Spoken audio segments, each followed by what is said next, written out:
Welcome to Off the Page, the show where we talk with Colorado authors to get the story behind the story. I'm Stacy McKenzie, a librarian here at Mamie Dowd Eisenhower Public Library in Broomfield, and today I've got a wonderful author on the show, Dan Jorgensen, with his book, And the Wind Whispered. Dan, nice to meet you. Thank you. Nice to be here. So glad we could have you on the show today. Yeah, I'm glad you could too. Thanks. Dan, the first thing I usually like to ask authors are, do you write full-time or do you have another career? Well, I am a full-time writer, but I'm not a full-time author. Okay. I was trained as a writer, as a journalist, and then worked in writing both in journalism and public relations for over a 40-year period. But interspersed among that was the opportunity to become a creative writer as well. And so every few years I've been able to produce a book creatively, and that's what I would say would be my author title in that part of it. Oh, that's a great answer too. I like the way you phrased that. Do you have any writing influences that you'd like to tell us about? Well, I had two really. My mother was a great influence for me because she was so encouraging of me and my brothers reading all the time. Read. She constantly put books in our hands as kids from very early ages. I can remember learning to read when I was 5 and beyond that. And then after I got into high school, I had an English teacher who was unbelievably inspiring for me. Her name was Clarkie Hoover, and she was the first person to really come up to me and say, you know, Dan, you should be a writer someday because your writing is really interesting, it's good, it's creative, and you should follow that and do something with it. And she put books into my hands again, really books beyond the age that I was, 16 or 17. She was giving me books that college students or beyond would be reading and say, read this, someday you can write like this. How encouraging. It was amazing. How marvelous. Yeah. I still send her thank you notes from time to time. Oh, I bet you she appreciates that so much. I hope so. Wonderful. I hope she doesn't say, oh, that man keeps stalking me.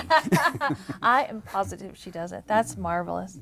Let's talk about the book, And the Wind Whispered. Yes. Now, your book is a little bit of fact, a little bit of fiction. Tell me about how those work together. Well, it's historical fiction. Okay. So it's based on factual things that occurred in the early 1890s in the southern Black Hills of South Dakota. Specifically, it's set around the Hot Springs, Buffalo Gap, and Wind Cave area. This was an area that was kind of a tourism mecca in the early 1890s. And developing into one of the places to go to for people from back east or even from out west in California were coming back to this area. And a lot of things were really happening at that time. And so those were the factual things. And then I put together that with some things that I made up and created, as they say, a little creative license, and found some characters that were real to mix with characters that I imagined, and the two of them together created this book. And that's what makes it such a good read, that you put your twist on it. And you really did add some really interesting characters. Yeah. You didn't make them all up. Some of them are famous people. Well, yeah. My most famous one, I think, is Nellie Bly. She's the very amazing, and that was her nickname at the time, Amazing Nellie Bly, reporter who did investigative journalism in a way that hadn't been done before. She worked for Joseph Pulitzer in New York City. And she actually traveled to this area in the early 1890s, in 1894, the year that I have set, and at the time that I have set, because she wanted to get away, kind of go to a spa, and Hot Springs, after all, was a spa, and relax and kind of be incognito and kind of rejuvenate herself. And I make her part of this story. Others are Bat Masterson, the famous lawman, Theodore Roosevelt, our president, who is now enshrined up in the Black Hills on Mount Rushmore, of course. And I even bring in Charles Rushmore for a little cameo appearance for who they named the mountain. So, how did you come up with these characters? Well, when I worked at the Hot Springs Star, I was a writer and editor there, and in the 1970s and early 80s. And I found in the archives stories about some of these very famous people that came there, including Buffalo Bill and Annie Oakley. I put them in there too. And I thought, jeepers, all these people were coming here at the same time. And they must have had a chance to meet and interact with one another. why not make that the basis of my story? And then out of that, I started to think, okay, what happens if they would have come here being threatened by an outlaw gang? And there was a big one that was threatening everyone at that time. And also, what if there's a murder mystery involved as well, and they all have to get involved in that? And that was how I developed the story. All of that just combined is all great elements of a good story. My favorite part is that they're looking for something. Oh, they are. And I want to hear about how you came up with that as part of your edge to your story. Well, this is another real story. Around the time that Hot Springs was founded, in the late 1870s and early 80s, there was a lot of gold being shipped out of the Home State Gold Mine in the northern Black Hills. And lots of gold trains were going through, but they've had this gold wagon that had an incredible amount of gold, 700 pounds of gold bars, and then a lot of smaller coins and jewels and things like that. And it was robbed by a gang called the Lame Johnny Gang. This is a real gang. And the Lame Johnny Gang not only broke in and stole all the gold, but they took it with them and they buried it out in the southern Black Hills, planning to come back and get it later. And this is true. This is all true. And they kept the coins and they kept some of the jewels, and that's how they knew that these were the gang members, because they were able to capture all but one of them. And the 4 that they captured were either hung or were shot and killed or wounded and died of their wounds. The one they never found, the one person they never found. But the other 4 said that the gold was still up there in this area of the Black Hills, an area called Red Canyon. And Red Canyon is near where I have a major part of the story taking place. And in the early 1900s, this rancher's wife came out looking for some missing cattle and found an old cave, abandoned cave that no one had really found before. She went in there, and here were all kinds of things that looked as if an outlaw gang may have been living in there, including some empty strong boxes that said Home State Mine on them. They were empty. So they thought, all right, where's the gold? Yeah. Well, I have a lot of friends in that area who are from the Dakota tribe on the Pine Ridge Reservation, which is right nearby. And their stories out of their ancestry says that the Native Americans found the gold in this cave, and they took it and put it back in the earth because gold, yellow, is a sacred color to the Native American tribes. And they thought, it's terrible that this gold was taken from our sacred Black Hills. We're going to put it back. And so they said they buried it there in that Red Canyon area. Now, no one's ever found it. It's still there somewhere. Oh my goodness, I got chills a little bit. That's exciting. I've got to go. 700 pounds of gold is worth about $15 million if you can find it. Goodness. You could retire. Wow, I could finally retire. I could retire. That would be wonderful. That is fabulous. So you have another element of your story that I found fascinating. We've got our famous characters, and we've got our gold, and we've got our murder mystery, but you've got another kind of group of characters that factor in that are a whole different sort of genre. Tell me about them. Well, I've got a bunch of teenagers in my book, young people who play a very important part in this book, and all but there are 7 of them who are under the age of 20, and 2 of them I made up, but the other 5 were real people. And the reason I chose to have teenagers in this story is about the vibrancy of the time, the area, the time, the era. A lot of the people who really had an impact on how that area was settled and how things were developed and who was doing what or whatever were teenagers or young people under age 25. You know, people over age 25 could be considered to be over the hill almost. Nellie Bly in the book is 30, and she's feeling like, oh, my life is passing me by. I'm 30. But these young people had a very important part to play, and I found these 2 women, Laura and Minnie Thompson, who were real young reporters at the time. Their father owned the Buffalo Gap newspaper, and Laura, the older one, went to work for the Hot Springs Star, which is the paper I worked for 80 years later. But so Laura worked there and wrote many important stories at the time. about women doing interesting and impressive things. And Minnie, her sister, became equally involved in all of the area things and wrote about things. So those were two of my key characters. A young Native American boy named Al Tucrow plays a big part in this. The young Will Rogers. Will Rogers, the famous person from the early 1900s, at that time in the 1890s was a 15-year-old boy who came to the Black Hills to bring a load of horses up there, and then ended up taking a cattle drive back to Oklahoma Territory where he lived. But that was kind of the start of him being involved in things and becoming a household name across America.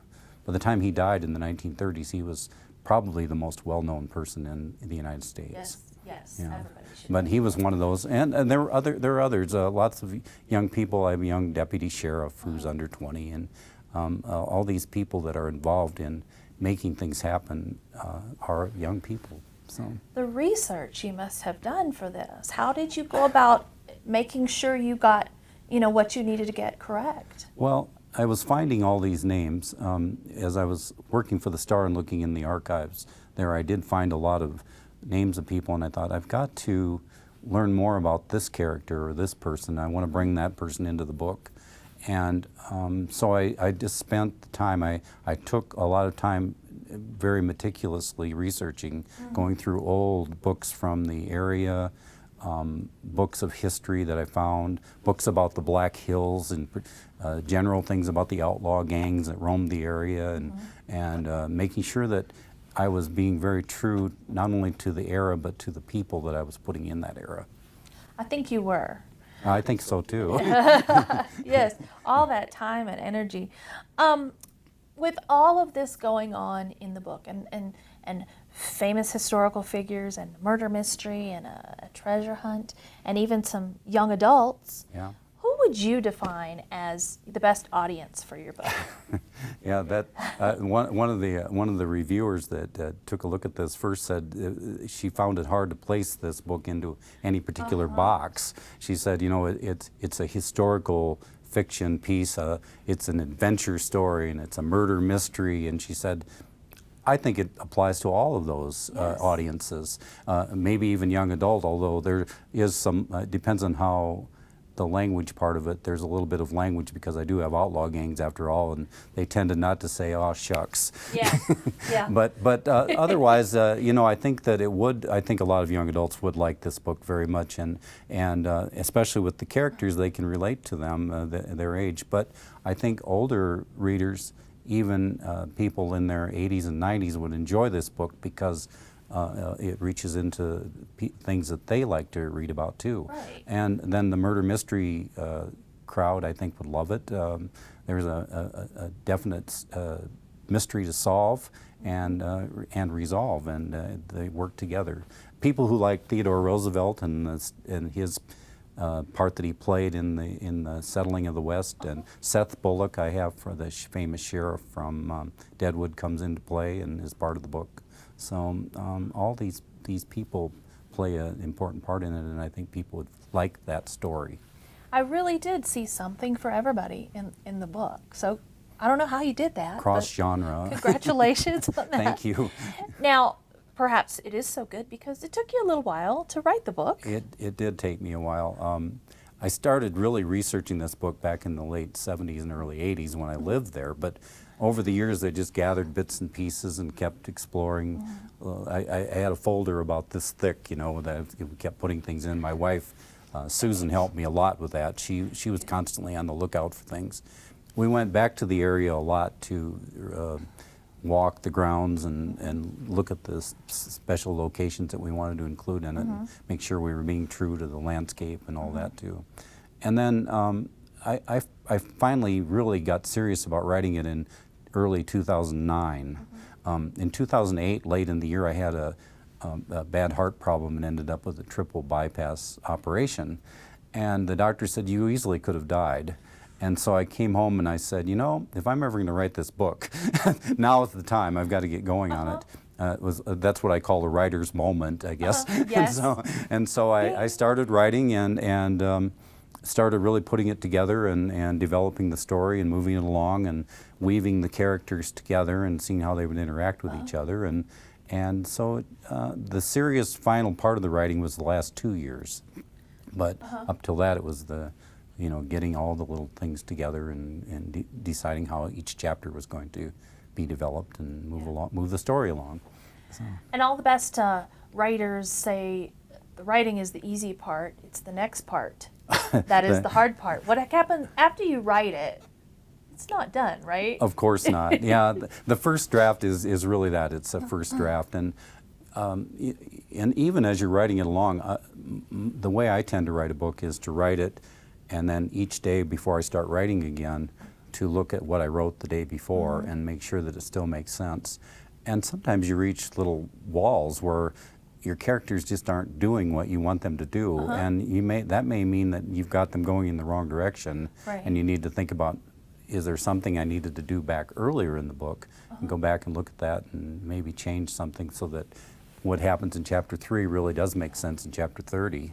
So otherwise, but there's a lot of that rewrite, and the version that you see here is probably the 5th iteration of this book. By the time it went through, got edited, re-edited, final way that it's put together, and then it goes to the publisher, and the publisher has a reading and editing team too, and they go through it very meticulously to make sure that the history is correct and the way that it reads sounds correct, and everything makes sense. So the book you get is a finely polished piece, I guess. It does. It looks very nice. It does look nice. Tell me about your publisher. How was it working with them? Well, it's great. This is the best publisher. This is my 3rd publisher that I've worked with over the years.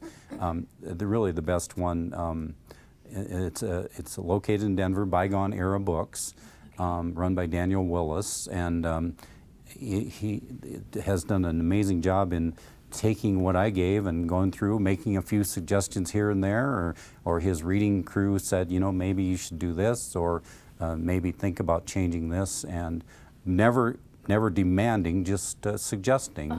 But all the suggestions I found to be just perfect, and the book then has come out, and I love it. Yes. And they developed all the layout, the design. Everything was done by Bygone Era Books. Wonderful. And it's right here in Denver, so it's great. Terrific. Yeah. Any aspiring authors might want to. They should look them up on the website, because they've got a great array of books coming out, and I think have already been released, and a lot more coming. So they're on a roll. I think they're going to be making a splash in the publishing world. Well, and congratulations on it, Dan. It really does look lovely, Oh, and thank you. it is really a great book. Thank you. Now, the meat of the whole interview I've been trying to get to. What I really want to know is, Dan, did you go hunting for that treasure? We didn't try to find the treasure, but what we did try to find was some of the things that people said led to the treasure. Okay. This canyon, we wanted to make sure, does this canyon really exist? We found it. There's a tree. This one head of this outlaw gang was supposedly hanged from this tree, a triple 3-trunk cottonwood tree that at the time would have been quite huge. And we thought, if this tree is still around, and cottonwoods can grow to be hundreds of years old. Right. So we had a general idea of where this was located based on things we had found. And we found the tree. Yeah, we did. And then we were taking pictures of it, and then later on I was being interviewed there by a television station about the book, and a local rancher pulled up and he said, "Why are you shooting film by the Lame Johnny tree?" And that Lame Johnny was the gang that, and I said, well, that we were under the understanding that this might have been the tree that he was hanged from when he was captured. And the rancher said, absolutely, that's the one. That's a treasure right there, if It you was, ask me. but then he said, do you know where the treasure is? Oh, yeah. And we had No, no do clue. you? Yeah, do you? Everybody wants People to have been looking for 100 years, and they haven't found it yet, so it's still there. Yeah. Wow. Well, that's exciting, and the book is exciting, and we won't give away how it ends or if they find the treasure or not. But, Dan, I hope we're going to get another treasure from you in the form of another book. Do you have another project you're working on? Well, I am working on another book, and I like the Black Hills as a setting. Okay. This is the first book I've set there, even though I have other books set in South Dakota. It's my home where I originally grew up and everything, and I was a ranch farm kid back there, and you know, used to ride horses to the one-room country school I went to and all that, and so you know, I love that area, and I know there's a lot more to write about from there. And one of the key things I think is set around the time that Mount Rushmore was started. And I think there's a murder mystery and an adventure to be set there too. So that's my next project, and I'm already working on it. That is a fascinating location, something about that. And it'll probably only take me 6 or 7 years this time. Well, yeah, you better get started. I'm started. Okay, good. But I'm going to pay as much attention to that as I have to this, and I think that's what, you know, makes a good book. You don't have to just pound them out, as long as the ones you do put out there are accurate and interesting and exciting. Dan, writing in this part of the country, do you have a connection to that, or what made you say this sounds like a great place to write about? Well, I do. I grew up as a farm ranch kid in South Dakota. I was raised on a ranch, really, that had some farm ground as well, but out in the middle of nowhere, kind of, near not too far from the Rosebud Reservation, and there's an area called Spring Valley. And we had a lot of opportunities to, you know, be and see the Old West, be in it and see it the way it was. And I attended a one-room country school through the first 8 grades, and well, I was the only kid in my class, actually. So it was a fairly good-sized school for a school that was out there like that, about 23 students, I remember. But I was the only one in my class all those years, and so I was always #1 in my class. So yeah, good for you. Excellent. But the teacher used to remind me I was also last, so not to let it go to my head. Yeah, but that was kind of the reason I've loved having South Dakota as a place to write about, because I grew up there and I lived there. I started my writing career there. I worked for a newspaper in Sioux Falls, and then I worked for these newspapers out in the Black Hills, both the Hot Springs Star and the Rapid City Journal, and so I had the opportunity to really get to know, I know the state, and I got to know the areas even better with my journalism there. Terrific. Yeah. So yeah, a deep connection there. A deep connection, yeah. And my wife's from there too, so. Oh, well, there you go. Yeah, It all makes sense now. What brought you to Colorado? Well, I came out here first in the 70s to work at Colorado State University, where I also did some study in creative writing. That's where I started my creative writing. I wrote my first book while I was there, called Killer Blizzard. But again, that was a book set in South Dakota. but it was written while I was in Colorado, and I loved Colorado, but I had this opportunity to go up and do the editorship, the writing up in the Black Hills, and so we went to do that. And then my daughter and her family moved out here about 7 years ago, and they lived in Broomfield and then moved to Longmont. But we decided we wanted to be closer to them as we got near our own retirement, and so we chose to move to Broomfield, and we've been here now for a couple of years. Wonderful. Glad to have you. Yeah. Now, you mentioned one of your previous books. Yes. Tell me about, you've got 2 other books? I have 5 other books, actually. 5 other books. Yeah, I've written 3 books for the teen tween group, sports novels actually, and both, again, focused mostly on girls' sports. One's basketball, one's softball, and one's soccer. And they're novels, though they're not, but they've got a lot of, again, realism in them to real life. Kids who are in those sports will say, yeah, that's my team, I think. Terrific. Yeah, and then I wrote a book of essays called Jargon the Book, which came out maybe about 10 years ago.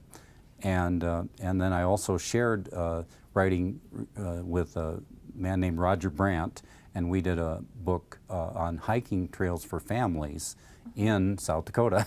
And so Great. that's the books I've written. I also have written for an anthology called A Farm Country Christmas, and includes stories by people like Laura Ingalls Wilder, and I'm in there too. So Wow. yeah, yeah.